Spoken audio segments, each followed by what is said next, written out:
So, what does mindset have to do with divorce? I'm Karen Covey.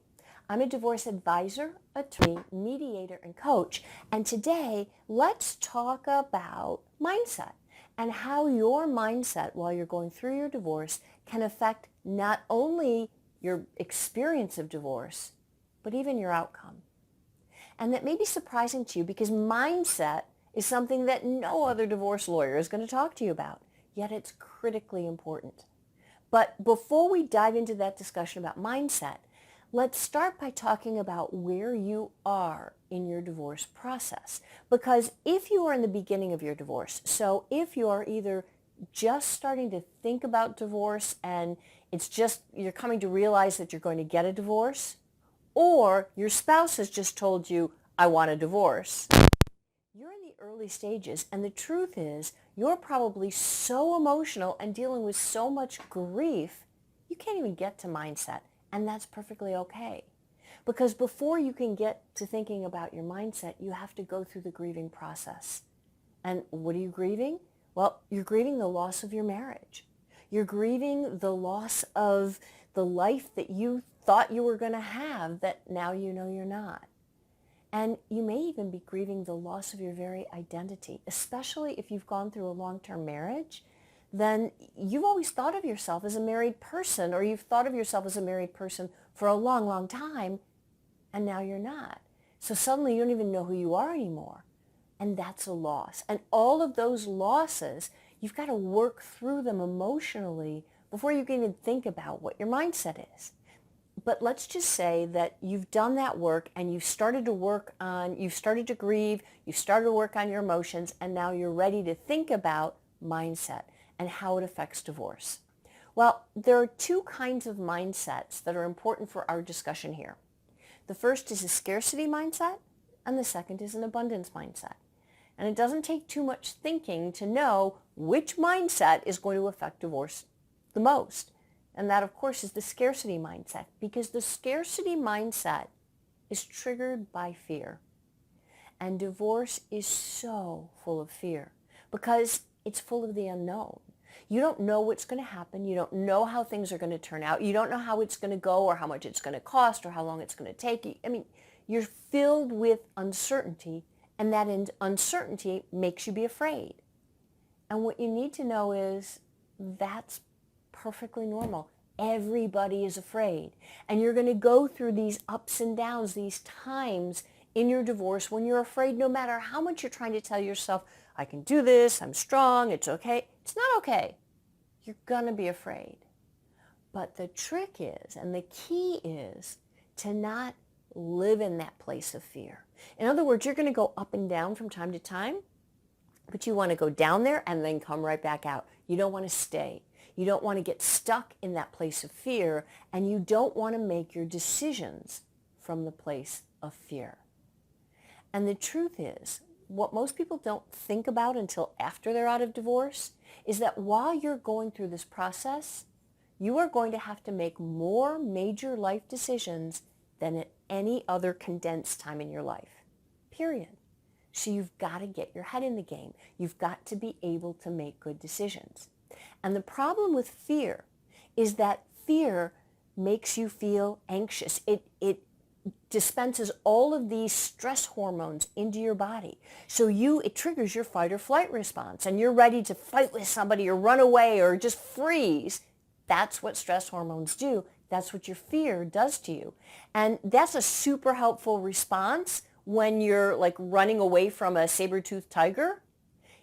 It is not such a helpful response when you're trying to deal with your spouse or your soon-to-be ex-spouse in a divorce. Why? Because those stress hormones, they help you move, they help you take action, but they inhibit your cognitive ability. In other words, they get in the way of your clear thinking. And like we just said, you need to be able to think when you're going through a divorce. So you don't want to live in that place of fear. If you fall down into that place and it's going to happen, that's okay, but get yourself back out of it and try not to make any decisions when you're in that place of fear. Because what happens is fear triggers a scarcity mindset.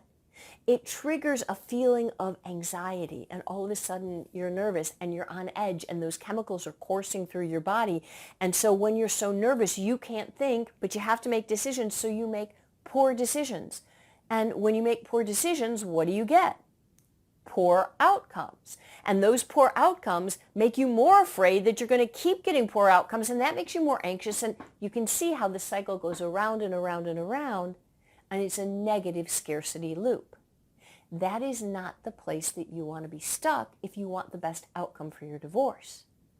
Where you want to be is in the other mindset, which is an abundance mindset. And that mindset, from that mindset, you're strong, you're clear, you can think perfectly clearly, and so you're able to make better decisions. So the abundance mindset goes like this. It is triggered by a sense of gratitude. That's how you can bring it on. Now, at this point, you're probably thinking, oh yeah, Karen, that's really great. I'm not really grateful for a lot right now. And I understand it's hard to feel grateful when you're in a lousy state. But what you need to know is you have the power to control how you feel and the state that you're in. So if you're feeling really scared, the way to get out of that is to be grateful. Because you can't, physiologically, your body cannot be fearful and grateful at the same time. It's just impossible. You're going to be one or the other. So if you can focus on being grateful for something, it doesn't have to have anything to do with your divorce. Just try to put your divorce aside for a second and think of something that you can be grateful for. And if you don't think there's anything, if you're breathing, you have something to be grateful for. If you're watching this video, you have something to be grateful for. You have an internet connection. You have some sort of a device that you can use to connect to the internet and watch the video. You have something to be grateful for. We all do. It's just that we don't focus on it. So if you want to change your mindset and you want to do better in your divorce by changing your mindset, think of something that you're grateful for. And that gratitude is going to bring a sense of calm, a sense of peace. And when you have that peaceful feeling, your head clears, you can think clearly, and so you make better decisions. And when you make good decisions, you get good outcomes. And when you get good outcomes, you go, woohoo, this is awesome. I'm so thankful. And that triggers an abundance loop. So instead of going into this negative place, you go into a positive place. And you end up not only having a better experience of your divorce, but a better outcome as well. Make sense? So that's the place you want to be when you look at what you're thinking and how you're approaching your divorce. Because mindset is how you think about the world, how you approach the world. And what most people think is, well, I am how I am. That's not necessarily true. You have the ability with your mind to choose. And so when you see that you're operating from this fearful place, if you can say, no, this is not serving me right now. You can be afraid as much as you want when you don't have to go through a divorce and you don't have to make decisions. If you want to live in that place, it's kind of an ugly place to live. I wouldn't want to be there. But if you do want to wallow, that's awesome. But just don't do it at a time when it can hurt you. So you want to operate more from the abundance place. And the truth is, once you start to get in that place and you feel what it feels like, you're going to want to stay there. So that way, you're going to make better decisions, you're going to have a better outcome, you're going to have a better feeling, you're going to have a better experience of divorce, and everything is just going to end up being better. And that's not saying that it'll be perfect. I'm not being, saying, oh, everything is fine, divorce is going to be great. It's not. It's going to suck. But you can make it suck less. You can make better decisions and feel better about it. So I hope that's given you something to think about. If you like the video, give it a thumbs up, subscribe, and I'll talk to you again in the next video.